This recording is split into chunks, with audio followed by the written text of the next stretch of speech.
Hi everyone, I'm doing a factual video on Christmas.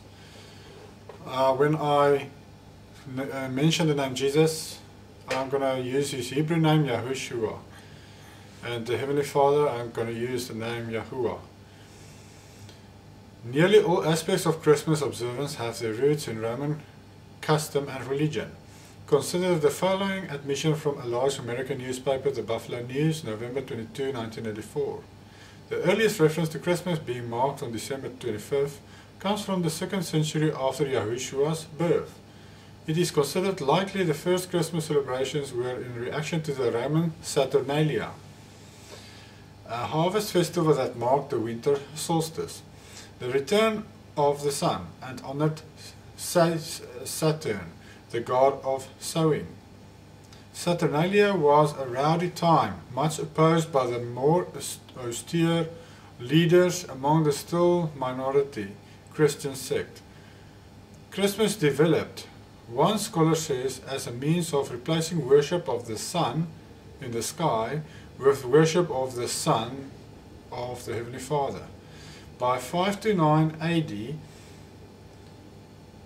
after Christianity had become the official state religion of the Roman Empire, Emperor Justinian made Christmas a civic holiday. The celebration of Christmas reached its peak, some would say its worst moments, in the medieval period, when it became a time for conspicuous consumption and unequaled revelry. Consider these quotes from the Catholic Encyclopedia 1911 edition. Under Christmas. Christmas was not among the earliest festivals of the Church.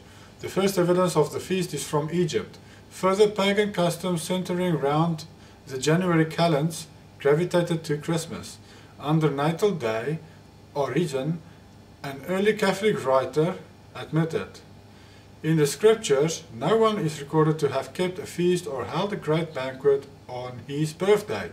It is only sinners, like Pharaoh and Herod, who make great rejoicings over the day on which they were born into this world. So this is a reference from Origen, the guy called Origen. The Encyclopedia Americana 1956 edition adds, Christmas was not observed in the first centuries of the Christian Church, since the Christian usage in general was to celebrate the death of remarkable persons rather than their birth.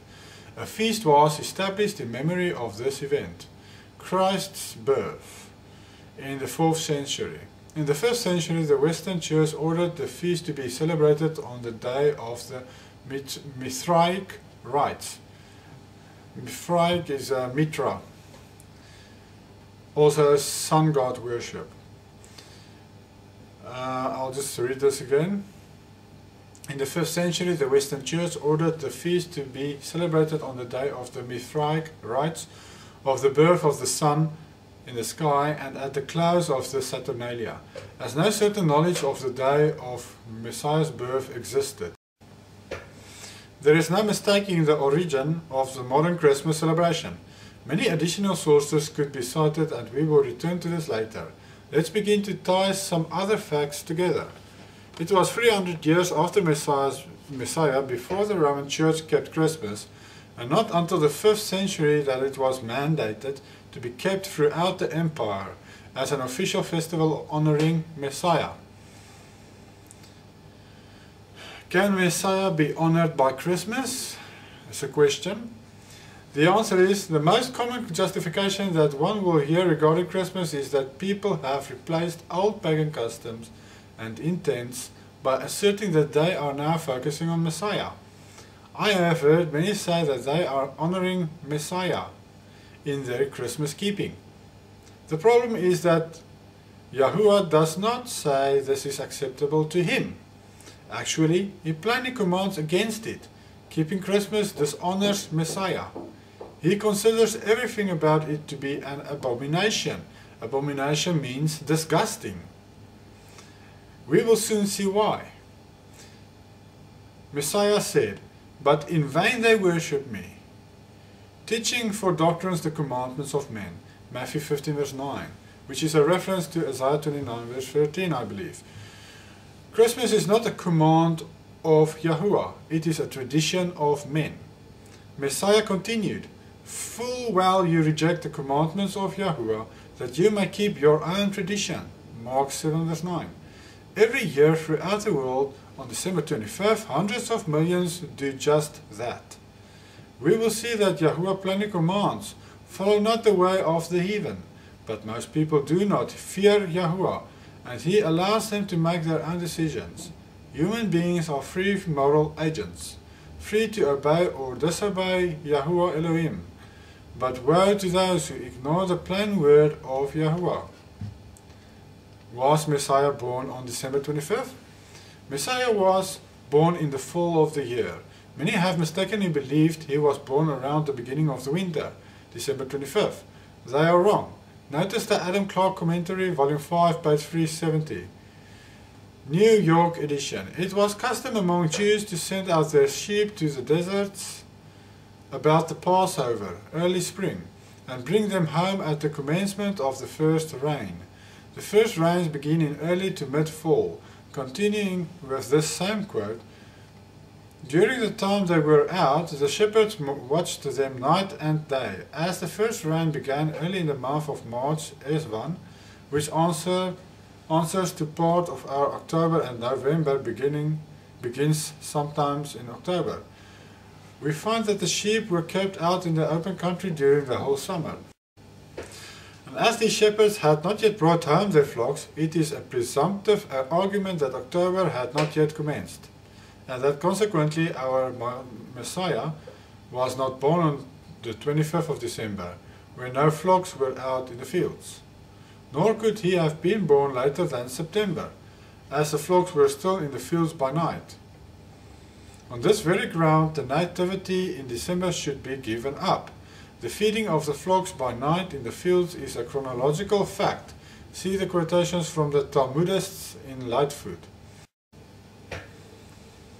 Luke 2 verse 8 explains that when Messiah was born and there were in the same country shepherds abiding in the field, keeping watch over their flocks by night. Note that they were abiding in the field. This never happened in December. Both Ezra 10 verse 9 to 13 and Songs of Solomon 2 verse 11 show that winter was the rainy season and shepherds could not stay on cold open fields at night. Numerous encyclopedias plainly state that Messiah was not born on December 25th. The Catholic Encyclopedia directly confirms this. In all likelihood, Messiah was born in the fall. A lengthy technical explanation would prove this point. Since we now know that December 25th was nowhere near Messiah's actual birth date, where did the festival associated with this date come from? Now read this quote under Christmas. In the Roman world, the Saturnalia, December 17, was a time of merrymaking and exchanging of gifts.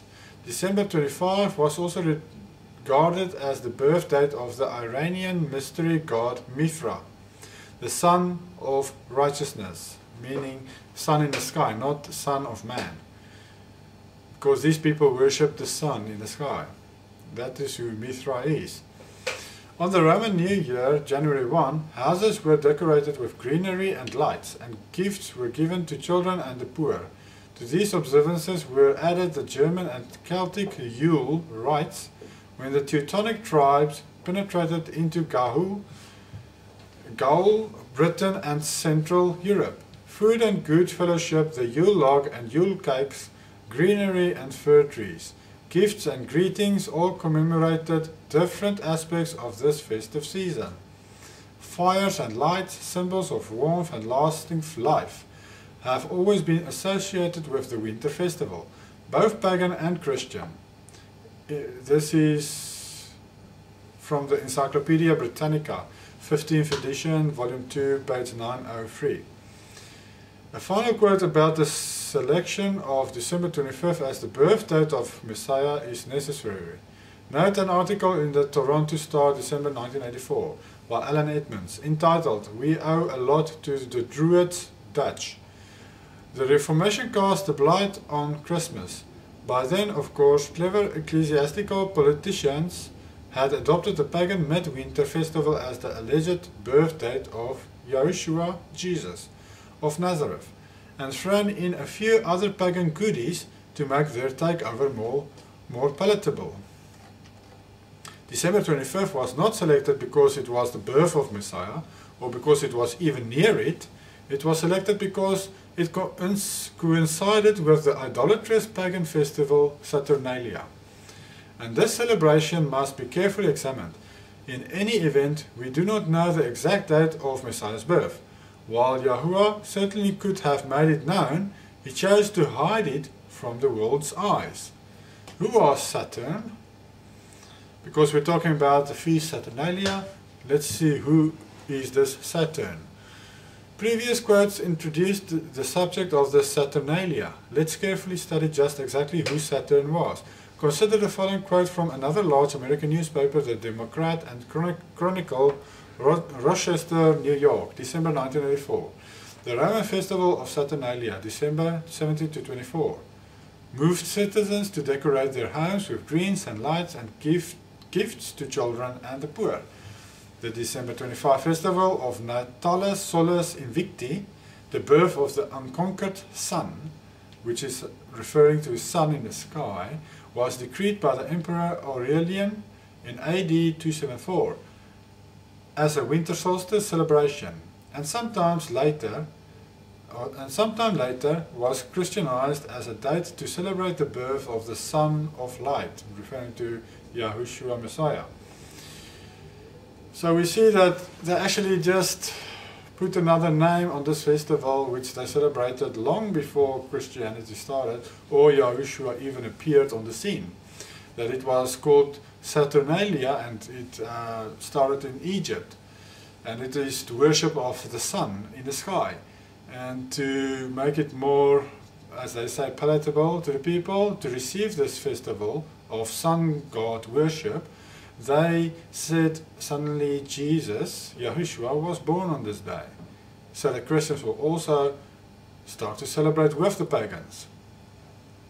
Let's proceed. Dr. William Gutch, chairman of the American Museum of Natural History, Hayden Planetarium, further confirmed the original name of Christmas with this quote on December 1989, in a Westchester, New York newspaper, the Reporter Dispatch. The early Romans were not celebrating Christmas, but rather a pagan feast called the Saturnalia. It occurred each year around the beginning of winter, on the winter solstice. This was the time when the sun had taken its lowest path across the sky and the days were beginning to lengthen, thus assuring another season of growth. If many of the trappings of the Saturnalia, however, seems to parallel what so many of us do today, we can see where we borrowed our holiday traditions. And indeed, it has been suggested that while Messiah was most likely not born in late December, the early Christians, then still an outlawed sect, moved Christmas to the time of the Saturnalia to draw as little attention as possible to themselves while they celebrated their own holiday. The Saturnalia, of course, celebrated Saturn, the fire god. Saturn was the god of sowing, planting, because heat from the sun was required to allow for planting and growth of crops. He was also worshipped in this dead of winter festival so that he would come back. He was the sun in the sky and warmed the earth again so that spring planting could occur. The planet Saturn was later named after him because, among all of the planets, with its rings and bright red color, it best represented the god of fire. Virtually every civilization has a fire or sun god. The Egyptians and sometimes Romans called him Vulcan. The Greeks named him Kronos, as did the Phoenicians, but they also called him Saturn. The Babylonians called him Tammuz, as Nimrod resurrected in the person of his son. Molech or Baal, as did the Druids. These were all simply various names for Nimrod. Nimrod was considered the father of all Babylonian gods. Notice this horrible practice associated with the worship of the fire god, Nimrod, Saturn, Kronos, Molech and Baal. In the following quote from the Two Babylons, Alexander Hislop, page 231. Now, this is in exact accordance with the character of the great head of the system of fire worship, Nimrod, as the representative of the devouring fire to which human victims, and especially children, were offered in sacrifice.